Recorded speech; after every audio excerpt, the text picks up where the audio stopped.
I want you to look at this research and figure out how you can take your revenue organization to the next level when it comes to facilitating and serving customers. All right, listen up. Now, think about it. The research is saying that if you look at the total time that buyers spend inside their buying journey, from the early stages of awareness through to making a purchase, they spend about 17% of their time with you as a seller and the other sellers across the different vendor organizations. What that breaks down to is if they're looking at, between 3 and 5 different organizations as potential partners to help them reach a desired outcome, there's going to be maybe 5 to 6% of that total time that you get to make a massive impact. The key here as a revenue organization is to think about what can we do to influence the 94 to 5% of time that they do not spend with us. And if you look at Gartner's research, I don't know how many companies are really digesting it and seeing how that can be translated into their day-to-day activities. So here's what I would do, and this is what I am working with clients on as they head, into 2023 and also beyond. Now, if we take a look at the research, you've got possibly, it says around 18% are researching independently offline. So the first thing that's coming to my mind as a revenue team leader is how do we infiltrate that 18%? And it's going to start by breaking that down into little nuggets. I love nuggets, great word. The first nugget is, what does that actually mean? What does the research actually entail? And then I want to figure out, where does research sit in the overall buying journey? Now, for me personally, I feel like research happens very early on in a buying journey. This is usually at the stages where companies are probably at the awareness or consideration stage. Now, remember, awareness is about you either proactively or reactively having your awareness raised regarding an issue, a challenge, or an opportunity that exists in the world today or that you foresee in the future. Now, sometimes we're not proactively going out to research. Sometimes it's just reactive. We're just consuming stuff because it's being thrown at us and we don't really get a choice. Or oftentimes we are proactive. So we're like, we've seen something, it's sparked something for us, and now we're going to research. And I need to go into various different spaces. So as a revenue leader, what you want to do is figure out, where are your customers going? Where are your prospects going to do this research? Where are they? And what does that research look like? And at what point do they stop doing research? And this is where I liked Gartner's research around sense making, really working with prospects to break down all of the information that they're gathering, because we have information overload, which means decision paralysis, which means I ain't going to do anything, right? So we need to help infiltrate that research process so we can go from having 5% to maybe 23% of an impact. Then we look at the area that says 22%. So they're meeting with the buying group. Who are the buying group?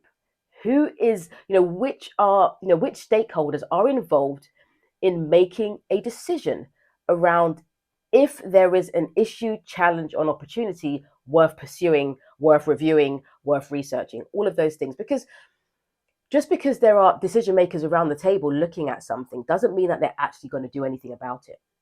So we want to go back to the drawing board, break it down into nuggets again, and say, what exactly does that look like? What does it mean when a prospect is trying to do research, when they're meeting with their buying group? Who might that look like?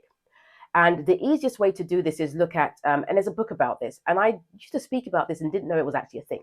But if you think about above the line decision makers and below the line decision makers, and it's really a level of influence and power. So below the line are people in the trenches, doing the work, thinking about it, feeling the problem and the frustrations.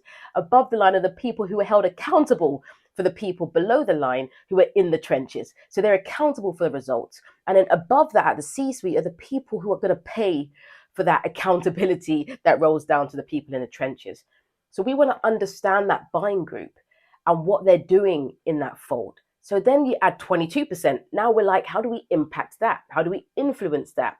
What resources, tools, workshops, webinars, events, activities can we do as a revenue team collectively to help infiltrate that buying group? Next stage, we look at the area that says they're doing researching independently online. Okay, oh, sorry, the other one was offline. All right. So the distinguishing between the online and offline is really thinking about what, speaking with peers, speaking with other individuals who may have been thinking through this issue, challenge, or opportunity. Like, is this really a thing? Do we even care about it? And then online, sorry, the distinction is essentially digitally. And this is where you see requests for demos, requests for information, requests for talks, requests for this, requests for that, joining webinars.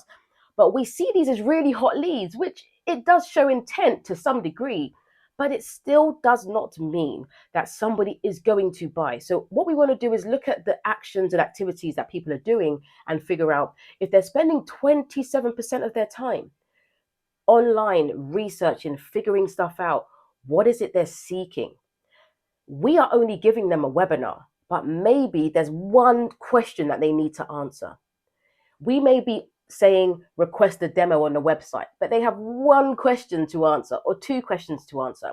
So we need to get closer to that buying journey to figure out what are the things that we can do to facilitate and serve our prospects and existing customers who are looking to do more inside their buying journey so that we can help them to learn what they need and build upon that so they can move forward in their journey. And of course, inside our own processes and engagements. So you can't just label things discovery and label things demo and if it's not a two-way interaction. It has to be coherent and it has to be orchestrated in line with how buyers go through that psychological and logical process of buying things. All right? The research is telling us they're doing these things, and we are still doing those things over there. So think about how you are structuring the processes that you're building in serving and infiltrating all of the spaces that buyers are in, where they need to make decisions, make sense of information, get feedback, and really understand what they need to do in order to make an informed decision. All right? Again, let me know how you get on with this. Let me know if you need support.